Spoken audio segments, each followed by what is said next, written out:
Hello, my diamonds, my beautiful Teletubbies. You know, you have a lot of people in this world. Just because you are disgusted by certain things, they automatically say the first thing out of their mouth, oh, you're just jealous. Oh, it sounds like jealousy to me. You know, when somebody says that you're jealous, what they're implying is that I want what the other person have. Like when you have women who are married, they honestly think that's an achievement or some kind of uh, um, accomplishment. No.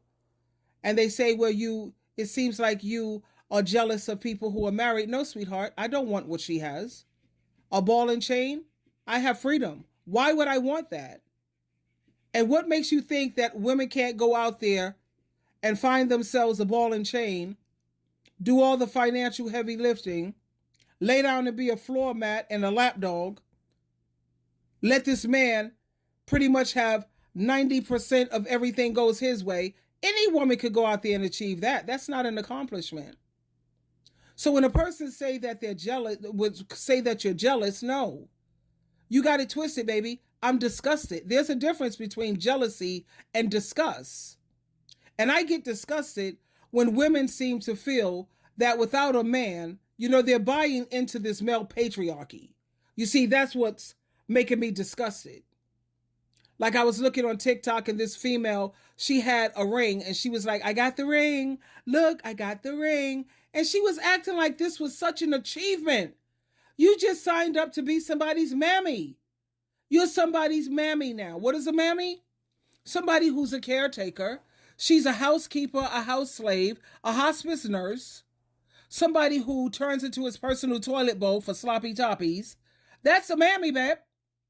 He's going to have him a side piece. Don't you even think about it. A side piece, you see? That word peace. He's going to go to that other woman for peace. He keeps you around because you're managing the household and you're going to take care of him when other women don't want to be bothered for the moment.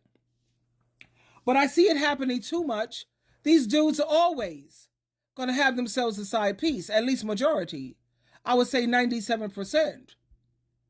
So when people say that you're jealous, implying that you want what the other person have, no, baby, been there, did that. Married twice, engaged to be married a third time. I know what it's like to have children and all of that stuff. No, no, no. When it comes to my support network and a community, I belong with the XJW community. I also support the fellowship meetings, moderation management, AA community. I belong to those communities. And when I want someone to hang out with or do things with, I know exactly where to go for all of that. But it was just freaking me out when I was looking at this female and she was like so happy, smile on her face. I didn't put a comment. I didn't even make a comment because I know if I were to say exactly how I feel, she was, people, oh, you're just jealous. Oh, you're just bitter. No, I'm not bitter. I'm better. Meaning I know better now. You're the one who's still stuck on stupid, believing in fairy tales, walking around, sleepwalking. Still not woke to reality. You're not facing that Bible prophecy is going to play out. When it says that there's not going to be any natural form of love, that's real. 2 Timothy chapter 3, verse 3, it clearly states that this world will be without natural affection. And this is describing the characteristics of people in the last days. They will lack that normal type of love and compassion towards other people. Just read it for yourself at 2 Timothy chapter 3, verse 3. So no, I'm not jealous. Or a lot of us women who are single, we are happily single, but I'm happily single by choice. I can't speak for every other woman. Because you have some women, they're miserable because they're single. But when you see people walking around and they're single and they're happy, that's because they're choosing to be single. They wouldn't have it any other way. There's no way you're going to tell me that you prefer, there are people actually who prefer drama over peace. They prefer chaos. They prefer arguing. They prefer being abused instead of having happiness, joy, peace, tranquility, of making progress in life, getting things done, And the most important thing that's important to me, I don't know if it's important to most women, but freedom is like, it's right next to peace. I don't want to have to answer to some dude, where you at, where you going, where you been, come home, what you wearing, did you cook? I don't want to come home to that. You're sitting up in the house with a man and he's comparing you to the women on Instagram. You don't look like the women on TikTok. You don't look like OnlyFans or, good old porno. And they're constantly comparing you with that. So you got to constantly walk around worried about what you look like, how you're going to conduct yourself, talking on eggshells, walking on eggshells. You don't want to say anything to make him angry. I know I don't like something that he did, but I know if I bring it up, he's going to get angry. And then here comes the silent treatment and here comes the abuse. Who wants that? Who's jealous of that? Really? And the truth be told, when it comes to marriage, men need marriage more than women. Let me share this with you, coming straight out of the mouth of men. Who is marriage good for? Who's it serving more, men or women? Now, men.